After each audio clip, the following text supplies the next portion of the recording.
आज विधानसभा में पेश किया जाएगा बजट। करीब 89,000 करोड़ का बजट होने का अनुमान। शिक्षा, रोजगार, हेल्थ, पर्यटन और महिला सशक्तिकरण पर रहेगा फोकस।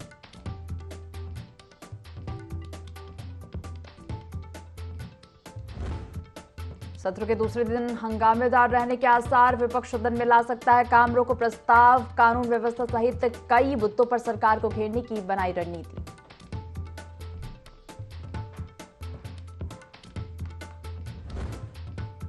बीजेपी की चुनाव प्रबंधन समिति की बैठक आज। आगामी लोकसभा चुनाव की तैयारियों को लेकर किया जाएगा मंथन। बैठक में सीएम धामी और प्रदेश प्रभारी दुष्यंत गौतम रहेंगे मौजूद।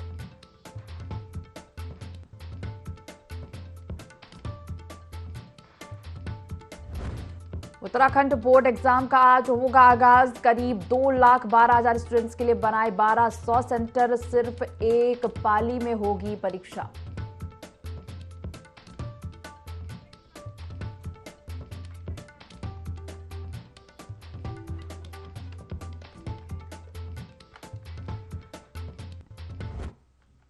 देवभूमि लाइव देख रहे हैं आप और मैं हूं आपके साथ दिव्या। बुलेटिन की शुरुआत करेंगे देहरादून से आ रही खबर के साथ। विधानसभा में बजट पेश किया जाएगा। करीब 89,000 करोड़ का बजट हो सकता है।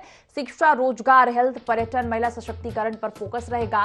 राज्य का अब तक का सबसे बड़ा बजट हो सकता है। विपक्ष कई मुद्दों पर सरकार को घेरने की रणनीति भी बना रही है। तो महिला सशक्तिकरण पर फोकस रहेगा। शिक्षा, रोजगार, हेल्थ और पर्यटन के साथ ही महिला सशक्तिकरण पर विशेष फोकस होगा।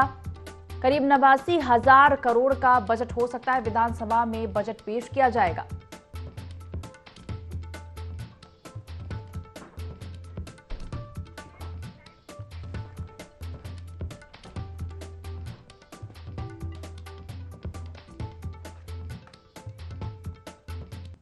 खबर पर ज्यादा जानकारी लेंगे। सहयोगी विनय सूद हमारे साथ लाइव जुड़ गए हैं। विनय, विधानसभा में आज बजट पेश किया जाएगा। करीब 89,000 करोड़ का बजट पेश हो सकता है।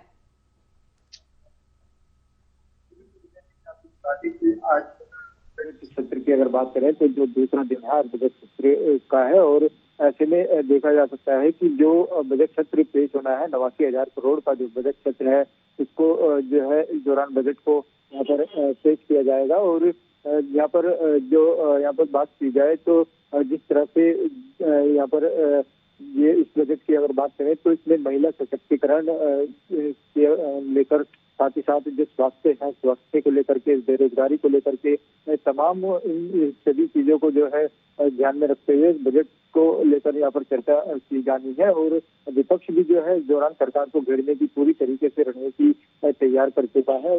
कानून व्यवस्था को लेकर के जो है इस दौरान यहाँ पर विपक्ष सरकार को घेरने की तैयारी कर रहा है। और बजट सत्र जो है आज इसको लेकर के चर्चा जो है की जानी है। जी विनय, लोकसभा चुनाव सामने है, नजदीक ही है और इसके पहले आप बजट लोक लुभावन होने की संभावना इस बजट को लेकर जताई जा रही है।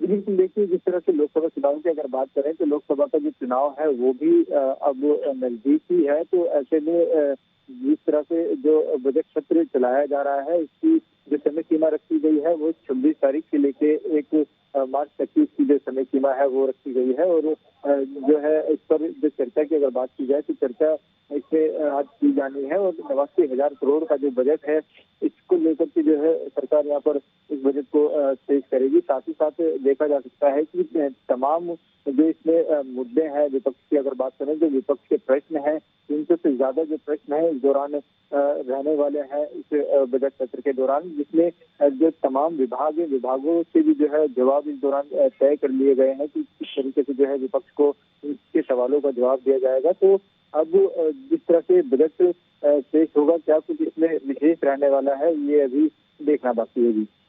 विनय, सत्र जो है हंगामेदार रहने के आसार भी हैं और ऐसे कौन से मुद्दे हैं जिसको लेकर विपक्ष सरकार को घेर सकती है इस सत्र में?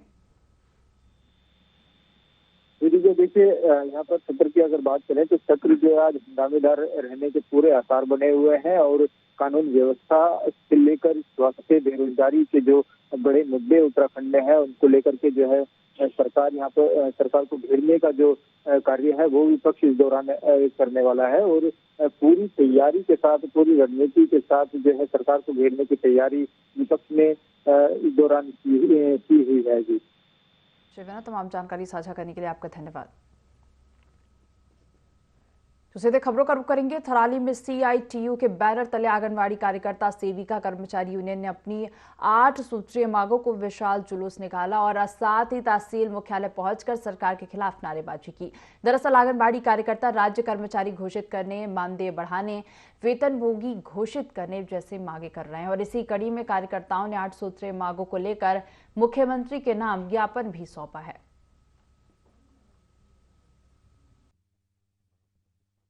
प्रदेश देशव्यापी हड़ताल में जा रहे हैं। आंगनबाड़ियों का, कार्यकर्तियों का शोषण हो रहा है। इसमें आंगनबाड़ी कार्यकर्तियां विभिन्न विभागों से, आज पल्स पोलियो, ग्राम विकास, BLO हो, चाहे कोई भी कार्य किया जा रहा है। ना हमें मानदेय, केवल न्यूनतम मानदेय हमारा 9,263 रुपये है। इसमें क्या हमारा 9,263 रुपये में हमारा जीवन यापन हो जाएगा? सबसे पहली मांग यह है कि हमें राज्य कर्मचारी घोषित किया जाए और जब तक राज्य कर्मचारी घोषित नहीं किया जाए तब तक न्यूनतम वेतनमान 26,000 किया जाए और जो मिनी केंद्र है उन्हें पूर्ण केंद्र का दर्जा दिया जाए और सुपरवाइजरों में 100% की भर्ती जो है आंगनबाड़ी से ही ली जाए। इसके साथ साथ जो है अन्य विभागों का कार्य जैसे BLO सारे सर्वे हमारे पास थोपे जाते हैं और इनका कार्य बिल्कुल न दिया जाए। यदि दिया जाए तो उसके बदले हमें मानदेय दिया जाए। सेविका कर्मचारी यूनियन संबद्ध CITU की राज्य इकाई ने 5 अक्टूबर को देहरादून में सरकार को ज्ञापन दिया, 17 अक्टूबर को भी ज्ञापन दिया। उसके बाद 5 फरवरी 2023 को विधानसभा पर बड़ा प्रदर्शन हुआ और अभी 16 फरवरी की जो ट्रेड यूनियन स्ट्राइक थी उस पर भी जो है आंगनबाड़ी की मांगों का ज्ञापन सरकार को गया और जब सरकार से कुछ करते हुए नहीं दिखा तो फिर यूनियन ने ये फैसला लिया कि 20 तारीख से जो है यूनियन पूरे प्रदेश में संपूर्ण कार्य बहिष्कार पर जाएगी और जिसके तहत कार्य बहिष्कार के तहत आज थराली की बहनें यहाँ पर एकजुट हुई हैं और माननीय मुख्यमंत्री जी को उप जिलाधिकारी के माध्यम से 8 सूत्री मांगों का ज्ञापन प्रेषित किया। लोकसभा चुनाव से पहले कांग्रेस को बड़ा झटका लगा है। OBC आयोग के पूर्व अध्यक्ष अशोक वर्मा ने जहां कांग्रेस छोड़ भाजपा का दामन थाम लिया, वहीं भाजपा मुख्यालय में भाजपा प्रदेश अध्यक्ष महेंद्र भट्ट की अध्यक्षता में कांग्रेस समेत अन्य दलों के कार्यकर्ताओं ने भाजपा की सदस्यता ग्रहण की। नगर निगम कांग्रेस के पूर्व नेता प्रतिपक्ष अशोक वर्मा, यूथ कांग्रेस के प्रदेश मीडिया प्रभारी शिवा वर्मा समेत अन्य विपक्ष के दलों के लोगों ने भाजपा की सदस्यता ली। बता दें कि लोकसभा चुनाव से पहले कांग्रेस के करीब 6,000 से अधिक भाजपा में शामिल हुए। प्रदेश अध्यक्ष महेंद्र भट्ट ने उत्तरकाशी, हरिद्वार, रुड़की सहित कई जनपदों के कांग्रेस सहित अन्य पार्टी के नेताओं को भाजपा की सदस्यता दिलाई। काम करेंगे, देश के लिए काम करेंगे, शहर के लिए काम करेंगे, लोगों की दिक्कत के समाधान के लिए काम करेंगे। इसलिए हम भारतीय जनता पार्टी में आए हैं। उनका एक सोच है, नई सोच है भारतीय जनता पार्टी की और उस सोच के साथ क्योंकि अब हम जुड़ेंगे और नए पथ पे चलेंगे तो नए नए काम होंगे। हमें लगा है कि हम निर्दलीय प्रत्याशी थे 2017 में। हमें लगा है कि अकेले हम लोग जो हमारे गांव ग्रामीण क्षेत्रीय लोग हैं, जरूरतमंद लोग हैं, उनकी पूरी सेवा नहीं कर पा रहे हैं। हमने सोचा है कि पार्टी से मिलकर, पार्टी का सहयोग लेकर के जो है हमारे गांव की जरूरतें हैं, सड़क है, बिजली है, पानी है, रोजगार है और जो हमारे पहाड़ में जो पलायन हो रहा है उसको रोकने के लिए हमने सोचा कि हम भाजपा के साथ जा करके मजबूती से जो है वहाँ पर ग्रामीण क्षेत्र के लोग काम करेंगे तो निश्चित ही हमारे क्षेत्र का विकास होगा। जैसे बयार बहती है ना, एक तरफ से दूसरी तरफ तक भारतीय जनता पार्टी में कोई कोना नहीं छोड़ रहा है जहां से लोग बड़ी संख्या में ज्वाइनिंग कर रहे हैं। हरिद्वार लोकसभा में आज हजारों लोगों ने ज्वाइनिंग किया। पूरे प्रदेश से बहुत महत्वपूर्ण लोगों ने किया और विशेष करके मैं हरिद्वार को कहना चाहता हूँ, BSP और कांग्रेस से बहुत बड़ी संख्या में उनके वरिष्ठ पदाधिकारीगण आज भारतीय जनता पार्टी में सम्मिलित हुए हैं। 3,000 से ऊपर की संख्या आज पार्टी की सदस्यता ली है और कांग्रेस, बसपा, सपा यूकेडी, अनेकों दलों के लोगों ने लिए है। आज की संस्था का मुख्य जो फोकस था तो ओबीसी वोट था। ओबीसी के प्रभावशाली नेता सुभाष वर्मा और अशोक वर्मा दोनों लोगों ने पार्टी की सत्ता ली है। और मुख्य रूप से क्योंकि रमोला है, ये भी ओबीसी समुदाय से आते हैं, तो जिला पंचायत के पूर्व अध्यक्ष है अपने टिहरी उत्तरकाशी जनपद में, उनकी संस्था हुई है। एक प्रेम सिंह जी टुरेजा, वो अपने सिख समुदाय से आते हैं, उनकी संस्था हुई है। और शरद चौहान, ये प्रदेश सचिव थे कांग्रेस, इनके तो हजारों की संख्या में आज ये संस्था हुई है। तो विधानसभा के बजट सत्र की शुरुआत हो गई है और बजट सत्र में विपक्ष ने अपनी सकारात्मक भूमिका निभाने की बात कही है। कार्य मंत्रणा समिति में विपक्ष को नहीं बुलाए जाने पर नेता प्रतिपक्ष ने सरकार पर सवाल उठाए हैं। उन्होंने कहा कि सरकार संख्या बल का हवाला देकर नियमों और परंपराओं की अनदेखी कर रही है। यशपाल आर्य ने कहा कि ऐसा पहली बार है जब संख्या बल के आधार पर सरकार ने कार्य मंत्रणा समिति में बिना विपक्ष की एजेंडा को तय किया है। नेता प्रतिपक्ष यशपाल आर्य ने कहा कि सदन नियमों और परंपराओं के तहत ही चलता है और हम सकारात्मक विपक्ष की भूमिका निभाएंगे। जानकारी मिली है कि कार्य मंत्रणा समिति की बैठक कल संपन्न हो चुकी है। इस संदर्भ में हमसे कोई वार्ता नहीं हुई, बातचीत नहीं हुई है। और पहले भी जो इस्तीफा त्याग पत्र दिया गया मेरे द्वारा माननीय सदस्य प्रीतम सिंह जी द्वारा, उसका आधार क्या था यह भी समझने की जरूरत है। उन्होंने कहा था कि संख्या बल आधार है। जब संख्या बल आधार है तो फिर उस बैठक में, कार्य मंत्रणा समिति के बैठक में बने रहने का कोई औचित्य नहीं है। और जिस तरह से कल कार्य मंत्रणा समिति की बैठक हुई, हमें दूरभाष से कहा गया कि आप इसमें शामिल हो जाइए। हमने कहा इसमें बातचीत करेंगे, क्योंकि उस वक्त हमारी विधानमंडल दल की बैठक हो रही थी। बर्फबारी के चलते विंटर डेस्टिनेशन औली तक पहुंचने वाली सड़क बंद हो गई है और जिसके कारण पर्यटक वाहन औली नहीं पहुंच पा रहे हैं। हालांकि बीआरओ की टीम जेसीबी मशीन और मजदूरों के साथ बर्फ हटाने के लिए औली रोड पर पहुंची है, लेकिन आरपी गेट से लेकर औली तक के 8 किलोमीटर के दायरे में सड़क से बर्फ हटाने में समय लगेगा। फिलहाल कई पर्यटक पैदल ही बर्फ का लुत्फ उठाने हिम क्रीड़ा स्थली औली पहुंचे हैं।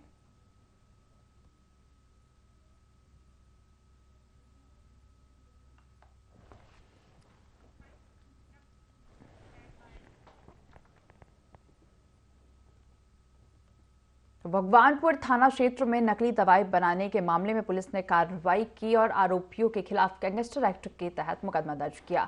बताया गया कि कुल 4 करोड़ 45 लाख रुपए की संपत्ति सीज की गई।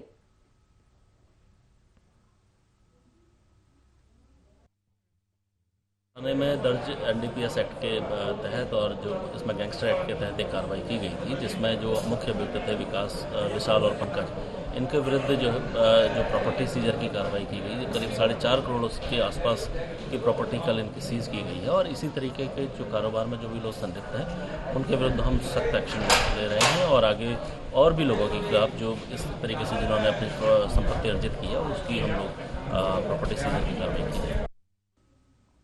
मुख्यमंत्री पुष्कर सिंह धामी चंपावत का आदर्श जिला बनाने की कवायद में जुटे हुए हैं, तो वहीं दूसरी ओर चंपावत का स्वास्थ्य महकमा आदर्श चंपावत बनाने के सीएम के सपनों में पलीता लगाता नजर आ रहा है। जिले के सबसे ज्यादा ओपीडी वाले लोहाघाट उप जिला चिकित्सालय में स्वास्थ्य सुविधाओं की बदहाली का आलम यह है कि मरीजों को प्लास्टर काटने तक के लिए रेफर किया जा रहा है। महिला कांग्रेस प्रदेश उपाध्यक्ष सुशीला बोहरा ने लोहाघाट अस्पताल की दुर्दशा पर गहरी नाराजगी जताते हुए कहा कि एक और मुख्यमंत्री चंपावत को आदर्श जिला बनाने की बात करते हैं, दूसरी ओर लोहाघाट अस्पताल को रेफर केंद्र बना दिया गया है।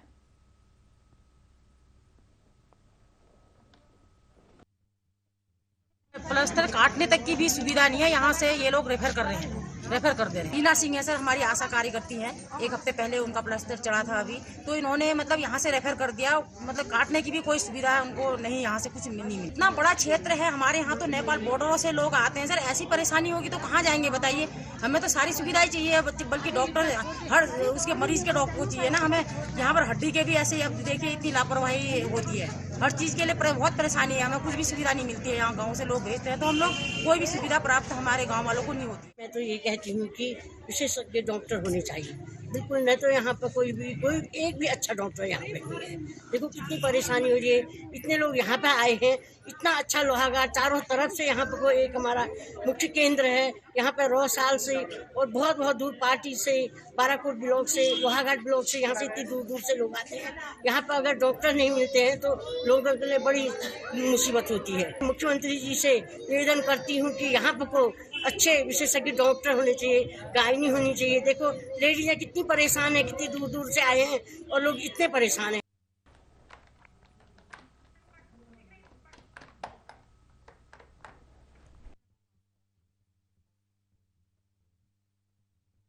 खबर जहां जिला अस्पताल से मरीज रेफर किए जा रहे हैं, स्वास्थ्य सेवाएं जो है खस्ताहाल हैं, वहीं अस्पताल को रेफर केंद्र बना दिया गया।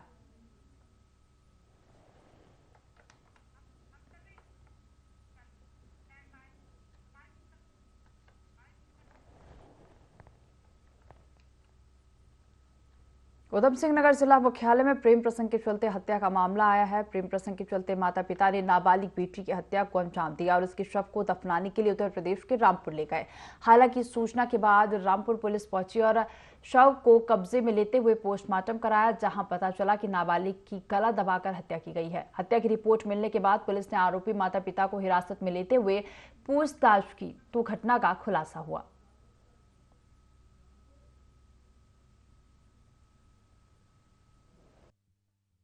23-24 की रात की घटना है, जिसमें ये हमें सूचना प्राप्त हुई थी 24 को कि माता पिता द्वारा अपनी नाबालिग बेटी की हत्या कर दी गई है। सूचना मिलने पर हमने तत्काल कार्रवाई की और हमें पता चला था कि ये बेटी के शव को दफनाने के लिए अजीमनगर थाना रामपुर क्षेत्र में लेके गए हैं। तो हमारी टीम ने वहाँ तुरंत पहुँच के मौके में शव को अपनी कस्टडी में लिया और उसका पूरा रुद्रपुर आके पंचायतनामा पोस्टमार्टम की कार्रवाई हुई थी, जिसमें निकल कर आया कि जो लड़की थी उसकी गला घोंटकर हत्या की गई है। उसके बाद हमने इस पे एफआईआर दर्ज की और तुरंत जो माता पिता थे उनकी दोनों की गिरफ्तारी की गई। थराली तहसील के उप जिलाधिकारी अबरार अहमद ने विभिन्न विभागों के विभागाध्यक्षों की बैठक ली, जिसमें उप जिलाधिकारी ने अधिकारियों और कर्मचारियों को लोकसभा चुनाव की तैयारी पूरी करने के साथ ही चुनाव में आम आदमी की सहभागिता अधिक से अधिक हो, इसके लिए जागरूकता अभियान चलाने के निर्देश दिए। साथ ही पिछली आपदा में प्रभावित क्षेत्रों सड़कों को दुरुस्त करने के निर्देश दिए। उप जिलाधिकारी थराली ने मानसून से पहले थराली सूना मोटर मार्ग और डूंगरी रतगांव मोटर मार्ग पर ग्रामीणों की आवाजाही के लिए वैली ब्रिज लगाने के निर्देश लोक निर्माण विभाग को दिए।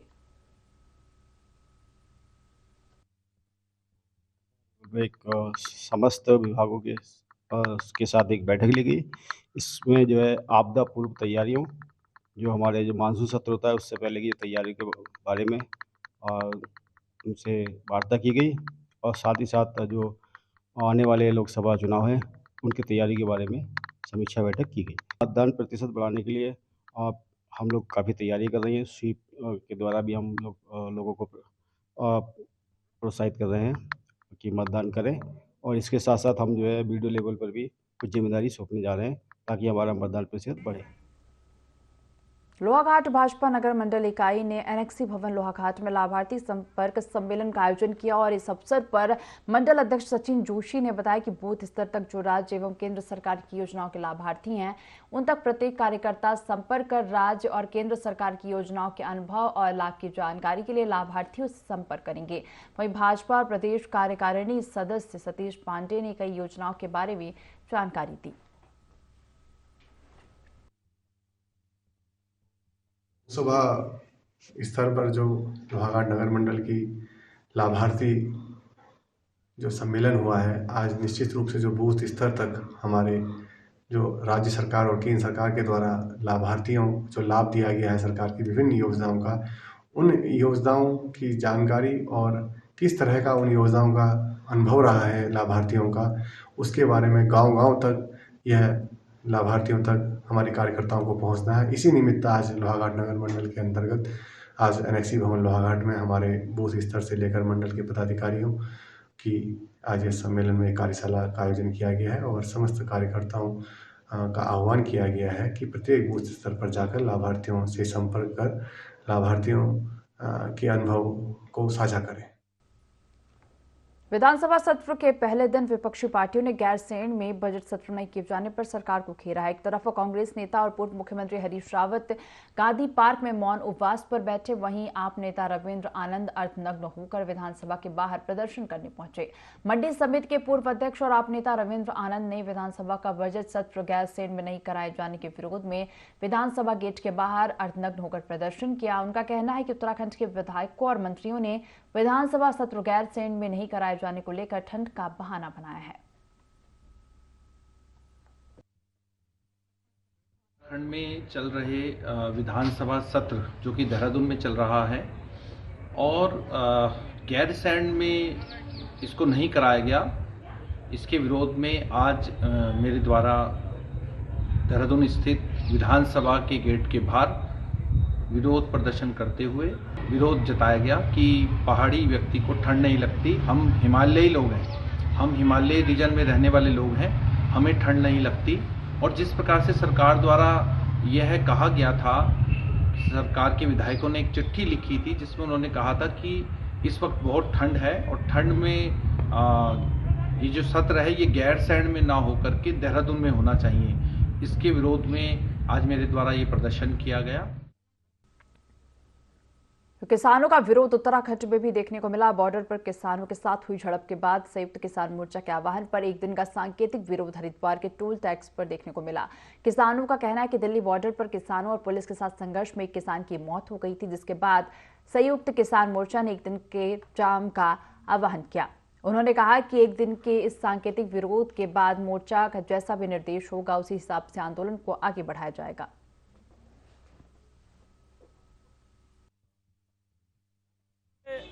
समय में दिल्ली 13 महीने आंदोलन चला था, तो उसमें सरकार ने किसानों से वादे किए थे कुछ, तो वो वादे सरकार ने पूरे नहीं किए।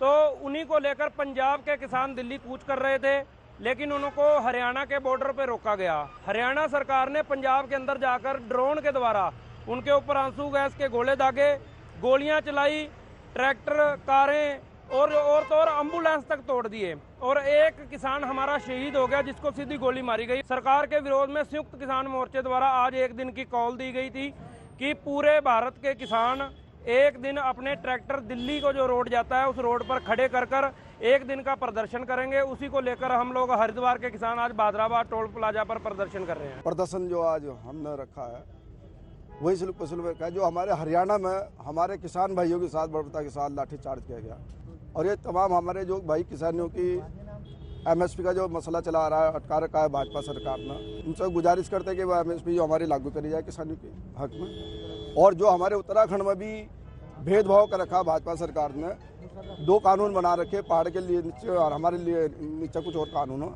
हम कहते हैं एक प्रदेश एक कानून होना चाहिए। हम इनसे गुजारिश करते हैं भाजपा को अपनी मनमानी ना करे, जनता के हित में काम करे, यह बस हमारी मांग है भाजपा सरकार। देखिए, भारतीय किसान यूनियन क्रांति जो है संयुक्त मोर्चे के साथ है।